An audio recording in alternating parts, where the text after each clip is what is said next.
Don't say it.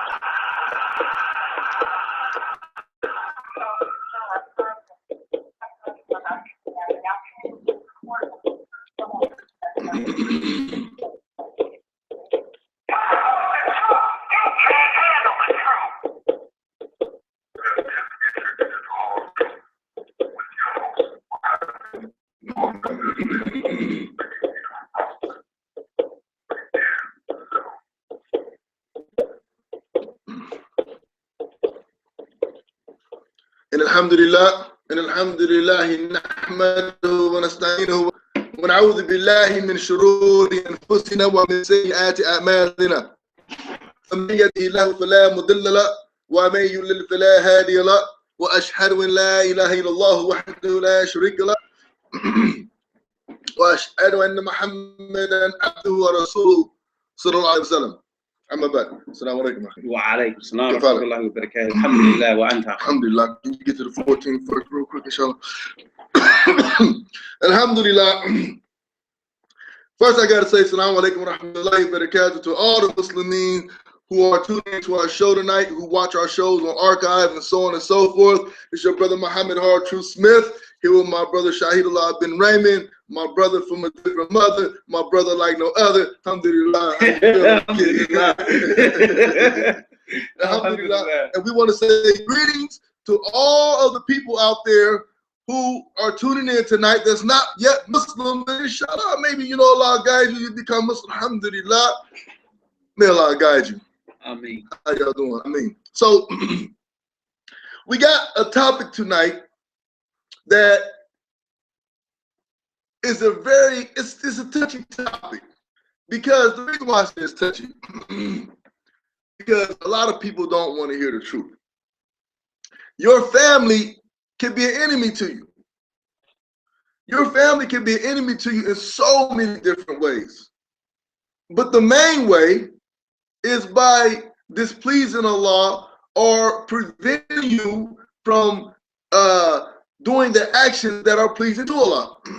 Now, I apologize. I drunk something and it got in my throat, and now my throat is acting crazy right before I got on air. But hey, if it ain't rough, it ain't right. It's hard truth around here. Alhamdulillah. Actually, I had drunk coffee and followed with some orange juice, try to get that out of my throat. Oh, okay. Alhamdulillah. So, what do we mean? What do we mean? Allah Azza wa Jalla says in the Quran, "O you who believe, verily among your wives and children, there are enemies for you," meaning they may stop you from the obedience of Allah Azza wa Jalla. Therefore, beware of them. But if you pardon them and overlook and forgive them their faults, then verily Allah is all forgiving, most merciful. Now, tonight's topic, we're going to jump into this because, brothers and sisters, this spectrum that we're discussing tonight is very vast. It's not so much so of a lot of the apparent things, like a wife might tell her husband, "Won't you cut the beard," or something like that, not something that's as apparent as if, for instance, a wife might want your daughter to participate in something that is totally uncomic. But in her mind, she's thinking, "Oh, it's cute. They're only kids. It's not going to hurt anything." But they don't understand that they're planting a seed.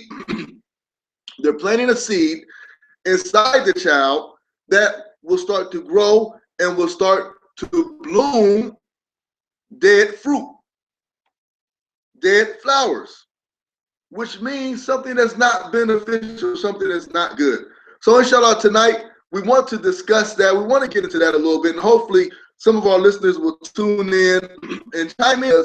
It hinders and it affects a lot of the people, especially the Muslims around America and outside of America, so on and so forth. I tell you one thing, America is almost like everybody's family because it really hinders you from the path of Allah, for real. Think about it. Excuse me. So, alhamdulillah. Now, I want everyone to really think deep about this. Think about what Allah just said. You know, think about what the Prophet Muhammad, peace and blessings be upon him, said about seeking out the good time for mates and so on and so forth. You know, we want to seek out those things which are beneficial, inshallah. Let's go back to the page. We got it. Inshallah. So, you know, just something for us to think about, something for us to ponder on, inshallah. And then after the break, we'll get right into it. And that's the hard truth. Just 1 minute. Right back, excuse me.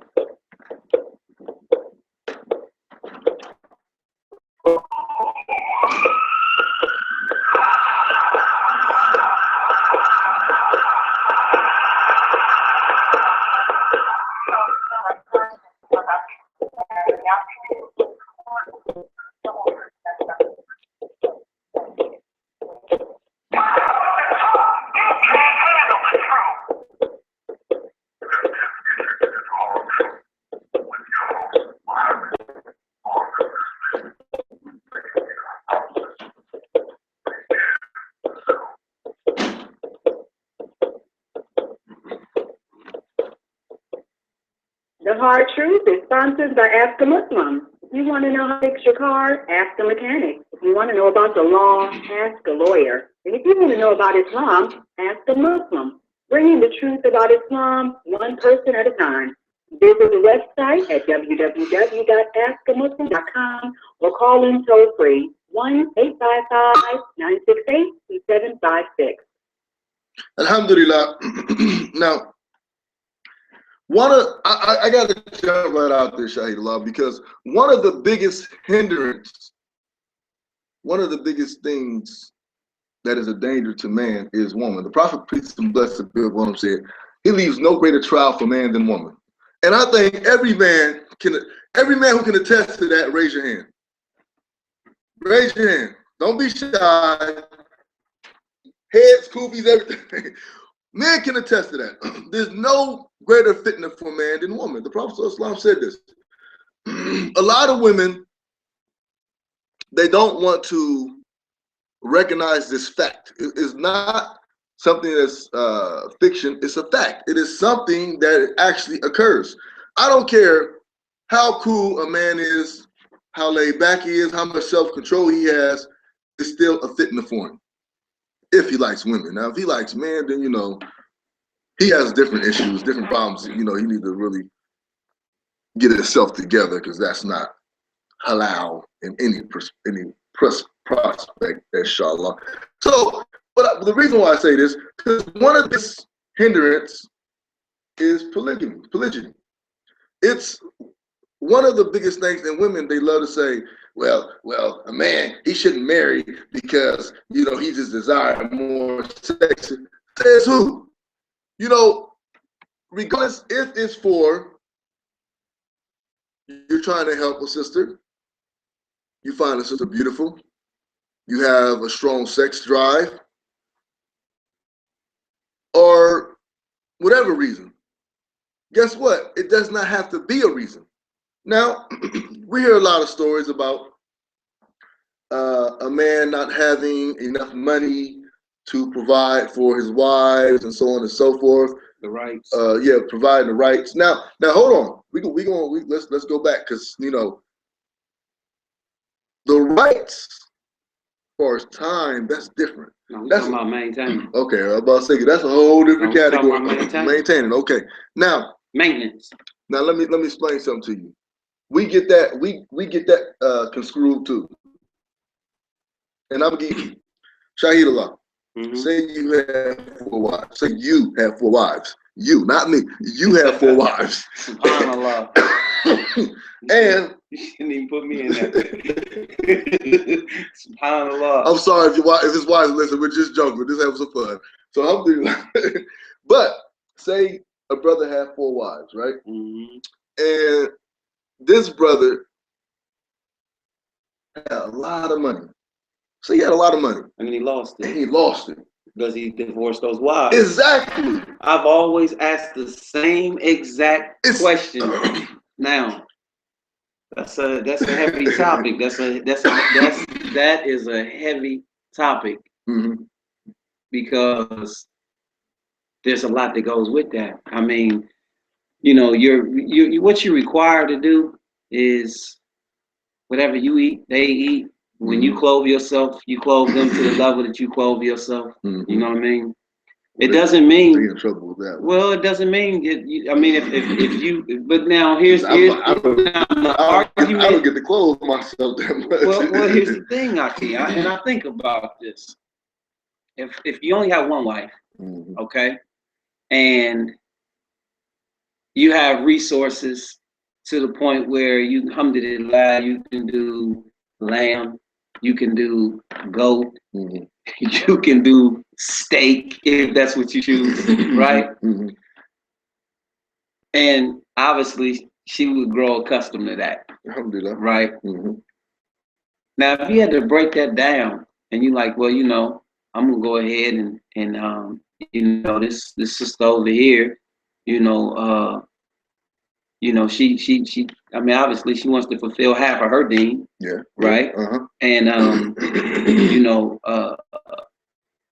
you end up saying, okay, well, and then and look further, you know, and this sister over here, you know, she ended up losing, you know, her husband or something. You know what I mean? And has a child or two children or whatever the case may be, and now you on ramen noodles and rice and very little meat, maybe if at all. Does that first wife is it diminished? Is her, you know what I mean? The level of her not just her maintenance, definitely her maintenance. But then, you know, because I think really what happens is like you taking from me. Well, you taking from what I could have. Well, it is diminished if that's what she's used to. Okay. The Prophet, peace and blessings on him, said that when you marry a woman, you have to keep her accustomed to what she's used to. Okay, you can raise her, but you cannot lower. Now, a brother told me a while back, some years ago, and he said the type of wife he's looking for, if she says, honey, what's for dinner? And he says rice and beans. And her response is, alhamdulillahi rabbil alameen. That, you know. Right. But that takes a level of man. See, the thing about that, but yes, if the woman is used to and accustomed to steak, okay, then if you cannot get her steak, either you say, well, listen, honey, darling, baby, Halloween, whatever you want to call her,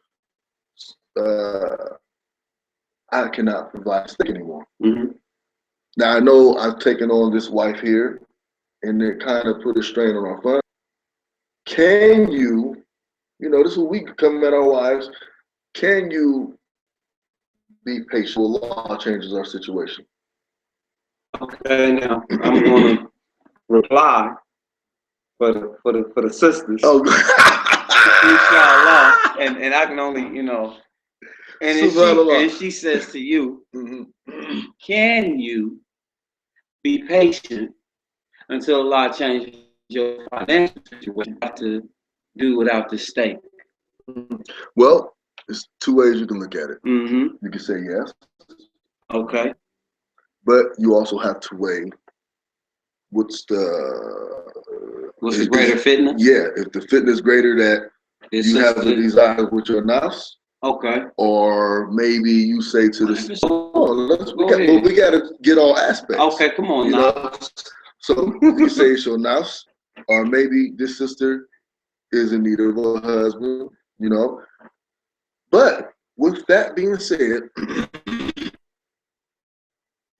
you can take the route of saying, okay, I can be patient.